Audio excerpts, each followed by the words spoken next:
इंद्राक्षी जय अम्बे। इंद्राक्षी धाम में सभी साधकों का हम हार्दिक स्वागत करते हैं।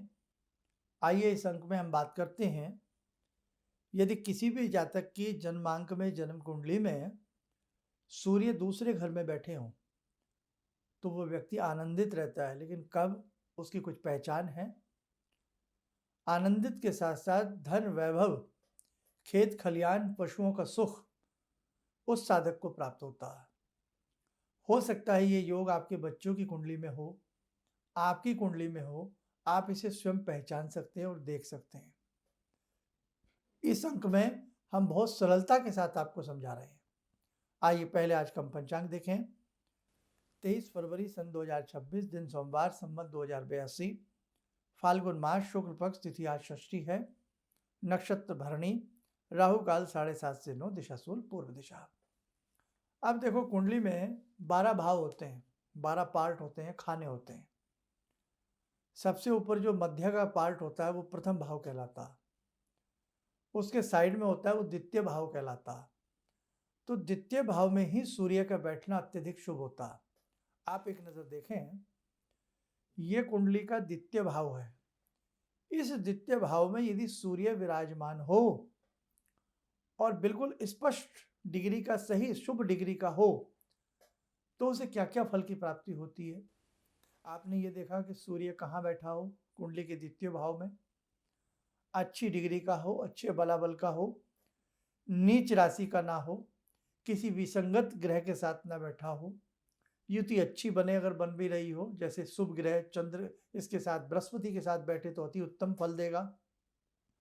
तो यदि द्वितीय भाव में सूर्य शुभ स्थिति के हों, किसी अशुभ ग्रह की दृष्टि भी ना पड़ रही हो, तो निश्चित रूप से ऐसे जातक की आर्थिक स्थिति बहुत उन्नत रहती है। वो जातक अपने जीवन में बहुत कुछ पाता है। ये योग आपके बच्चों की कुंडली में हो सकता है। आप देख सकते हैं कि कुंडली का द्वितीय भाव हो, द्वितीय भाव में इस प्रकार का योग बन रहा हो, सूर्य विराजमान हो, और यदि वहीं पर बृहस्पति भी उसके साथ विराजमान हो तो सोने पर सुहागा। लेकिन दोनों ही ग्रह स्पष्ट रूप से कमजोर ना हो, बल की प्राप्ति हो, और किसी कुटिल या अशुभ या शत्रु ग्रह की दृष्टि ना पड़ रही हो। ऐसे जातक के पास जन्म से ही धन की कमी नहीं रहती है, संतोषप्रद उसका जीवन रहता है, और खेती, खलियान, पशु, इस प्रकार की स्थितियों से वो जातक परिपूर्ण रहता है, संपन्न रहता है। लेकिन इसके विपरीत यदि सूर्य अशुभ स्थिति के हों, या नीचगत बृहस्पति विराजमान हो, या केवल सूर्य ही हों और अशुभ स्थिति के हों, अशुभ ग्रह की, शत्रु ग्रह की सूर्य के ऊपर दृष्टि पड़ रही हो, तो ये योग अपना फल नहीं देता। बहुत अल्प फल देगा, लेकिन पूर्ण रूप से फल नहीं देगा। फिर ये नेत्रों की समस्या दे सकता है। जातक के अंदर एकदम क्रोध आने की मात्रा को बढ़ा सकता है, एकदम उफान आवे और वो दब जावे। वात और पित्त का रोगी जातक को ये बना सकता है। तो वही वाली बात है, वही ग्रह है, शुभ स्थिति में है तो फल अलग देगा, और अशुभ स्थिति का है तो फल अलग देगा। तो आज के इस अंक में आपने ज्योतिष पाठशाला के अंक में हमारे जितने भी साधक हैं जो ज्योतिष में आगे बढ़ना चाहते हैं या सीख रहे हैं, उनके लिए बहुत काम का आज का ये सब्जेक्ट हो सकता है। दूसरी बात साधकों, हम अपने जीवन में अपनी साधना को प्रगाढ़ बनाएं। जब जब आपकी साधना प्रगाढ़ होती है, जब जब आपके जीवन में आपका मंत्र चैतन्य होता है, गुरु की शक्ति, गुरु की भक्ति आपके अंदर परिपूर्ण होने लगती है, जीवन के आधे से ज़्यादा कार्य तो वैसे ही बनने लगते हैं। इसलिए ध्यान रखना, जैसे 22 तारीख का कार्यक्रम, कल का ही कार्यक्रम आप ले लें, बहुत उपयुक्तता के साथ, बहुत सुंदरता के साथ भगवती की कृपा साधकों के ऊपर बनी, उसी प्रकार से अब आगामी अंक में 5 अप्रैल का जो कार्यक्रम है वो बहुत भव्य होगा, और उसमें प्रारब्ध के दोषों का शमन होगा। अब जैसे प्रारब्ध के दोष प्रारब्ध के ग्रह भी होते हैं, जब जातक जन्म लेता है तभी उसकी कुंडली में नाना भांति के इस प्रकार के ग्रह शुभ अशुभता की स्थिति में आते हैं, उसके कर्म के आधार पर, उसके प्रारब्ध के किए कर्म के आधार पर। तो ध्यान रखना 5 अप्रैल के कार्यक्रम में हम ये चाहते हैं आप सभी लोग बढ़ चढ़ करके भाग लें। इसमें प्रारब्ध के दोषों का विनाश होगा, कष्टों का निवारण होगा, जगत जननी जगदम्बा की कृपा आपको पूर्ण रूप से प्राप्त होगी। और बाकी किस किस रविवार में क्या क्या रहेगा, आगामी इंद्राक्षी धाम में क्या क्या कार्यक्रम संपन्न होंगे, सारी जानकारी आपको हमारे अंकों के माध्यम से मिलती चली जाएगी। आइए समय हो चला आज की ध्यान साधना का, जुड़ते हैं भगवान शिव शंभु से।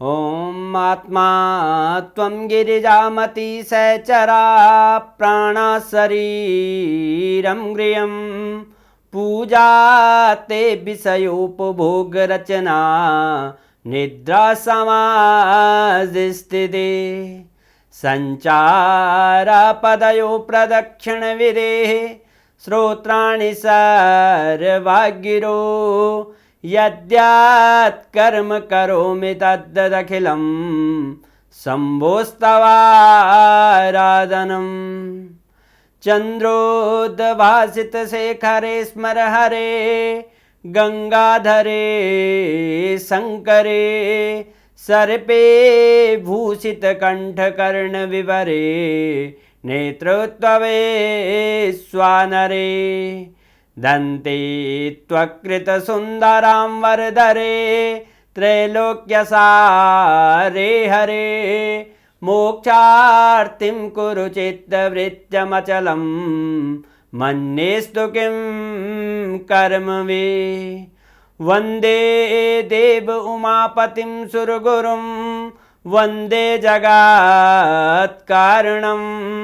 वन्दे पन्नगभूषणं मृगधरं वन्दे पशूनां पतिं वन्दे सूर्यशशाङ्कवह्निनयनां वन्दे मुकुन्दप्रियं वन्दे भक्तजनश्रयं च वरदां वन्दे शिवं शङ्करम् ॐ कर्पूरगौरं करुणावतारं संसारसारं भुजगेन्द्रहारं सदा वसन्तं हृदयारविन्दे भवं भवानी सहितं नमामि भवं भवानी सहितं नमामि। कवच बना लें, ध्यान करें, सदाशिव शंभु का शुभ आशीष हम सबके ऊपर बरस रहा है।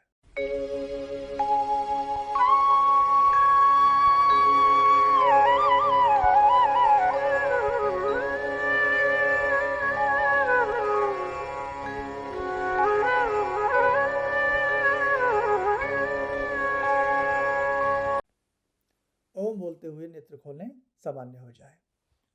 देखो साधकों, आगामी अंकों में साधना के गुप्त रहस्य, साधना के अनेकों नियम, जिससे आपकी साधना में प्रगाढ़ता आए और आपके कष्टों का निवारण शीघ्र से शीघ्र होता चला जाए।